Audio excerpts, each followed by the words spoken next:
আইপ্যাকের গোপন রিপোর্ট ফাঁস হয়ে গেল।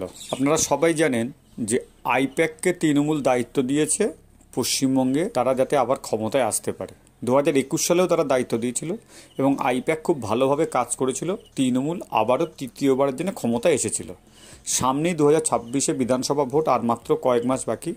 আইপ্যাক অলরেডি তারা কাজ শুরু করে দিয়েছে। তাদের যারা কর্মী আছে তারা মানুষের সাথে কথা বলছে, বিভিন্ন সময় বিভিন্ন মানুষকে ফোন করে তারা রিপোর্ট জানতে চায়। তারা ফিল্ডে নেবেও তারা মানুষের সাথে কথা বলে। কিন্তু লাস্ট কিছুদিন আগে আইপ্যাক একটা রিপোর্ট মমতা ব্যানার্জিকে দিয়েছে, যে রিপোর্টটা হাতে পেয়ে কিন্তু মমতা ব্যানার্জির মাথায় হাত। এবং শুধু আমরা এই খবর পরিবেশন করছি না, বিভিন্ন মিডিয়া কিন্তু এই খবর দেখিয়েছে যে আইপ্যাক যে রিপোর্টটা দিয়েছে সেই রিপোর্টে কিন্তু বলছে তৃণমূল কংগ্রেস 2026-এ সংখ্যাগরিষ্ঠতা পাবে না।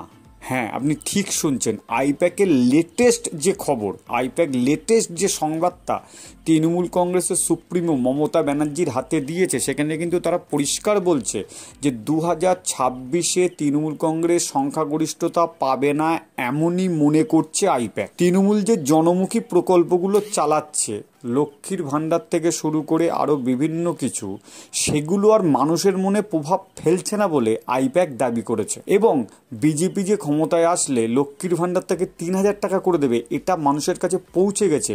সাধারণ মানুষ কিন্তু বুঝতে পেরেছে, এই সংবাদটা সাধারণ মানুষের কাছে আছে।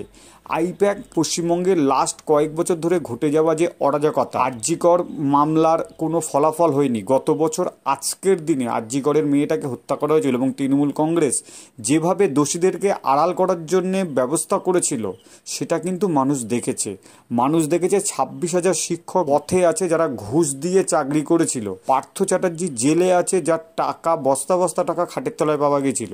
তৃণমূলের সব নেতা থেকে মন্ত্রী থেকে দুর্নীতিতে যুক্ত বারবার তারা জেলে গিয়েছে, বেরিয়েছে। অনুব্রত মণ্ডল ওপেন যেভাবে খিস্তি মেরেছে, যেভাবে বাজে কথা ওপেন বলেছে, সাধারণ কোনো ভদ্র মানুষ ওইসব কথা মুখে আনতে পারে না। পুলিশকে যে কথা অনুব্রত মণ্ডল বলছে, তাহলে তৃণমূলের এইসবগুলো ভাবমূর্তি নষ্ট করছে সাধারণ মানুষের কাছে। আইপ্যাক কিন্তু এইগুলোই মমতা ব্যানার্জির কাছে তুলে ধরেছে এবং এটা কিন্তু ফাঁস হয়ে গেছে। বিভিন্ন মিডিয়া এটা নিয়ে কিন্তু খবর করছে যে আইপ্যাক যে রিপোর্টটা দিয়েছে, সেই রিপোর্টে কিন্তু এই মুহূর্তে দাঁড়িয়ে তৃণমূল কংগ্রেস 2026-এ আর ক্ষমতায় ফিরে আসতে পারছে না বা তারা সংখ্যাগরিষ্ঠতা পাচ্ছে না।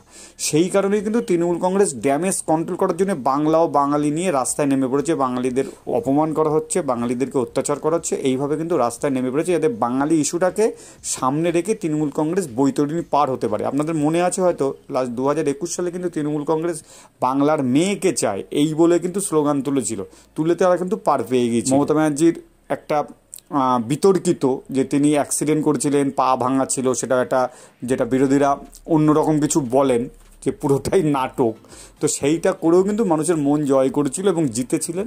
সেই জায়গা থেকে কিন্তু 2026-এ আইপ্যাকের এই রিপোর্ট, যেটা মমতা ব্যানার্জির এবং অভিষেক ব্যানার্জির মাথার চুল খাড়া করে দিচ্ছে, যার জন্য কিন্তু দিল্লিতে এমপিদের যে হেড বিরোধী, সেখানে কিন্তু সুদীপ বন্দ্যোপাধ্যায়কে মমতা ব্যানার্জি সরিয়ে দিয়েছে। কল্যাণ বন্দ্যোপাধ্যায়ের সাথে অশান্তি চলছে। সারা তৃণমূল কংগ্রেসে কিন্তু নানান সমস্যা, নানান প্রবলেম চলছে।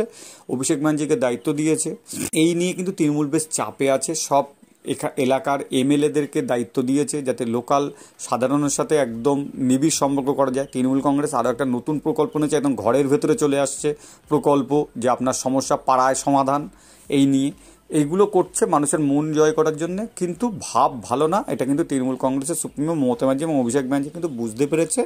আপনি কি মনে করছেন 2026 সালে কি তৃণমূল কংগ্রেস আবারও ক্ষমতায় ফিরতে পারবে, নাকি পরিবর্তন অবশ্যম্ভাবী? এছাড়াও এর সাথে তো এসআইআর আছে, যেখানে প্রায় 1 কোটির উপরে নাম বাদ এমনিই যাবে খুব সহজভাবে, যেখানে বাংলাদেশি, মুসলিম এবং রোহিঙ্গাদের নাম তো বাদ যাবে, ভুয়ো ভোটার বাদ যাবে, মৃত ভোটার বাদ যাবে। এর চাপ তো একটা আছে এবং নির্বাচন কমিশন তো কাজ অলরেডি শুরু করে দিয়েছে। তাহলে সাঁড়াশি আক্রমণ কিন্তু তৃণমূল কংগ্রেস পড়ে গিয়েছে, সাঁড়াশি আক্রমণে। আপনি কি মনে করছেন তৃণমূল কংগ্রেস কি 2026-এ জয়লাভ করতে পারবে, নাকি তারা সংখ্যাগরিষ্ঠতা পাবে নাকি পাবে না? কমেন্টস করে জানান। ভিডিও ভালো লাগলে লাইক করবেন। ধন্যবাদ। নতুন ভিডিও দেখাবে খুব তাড়াতাড়ি, সাথে থাকবেন।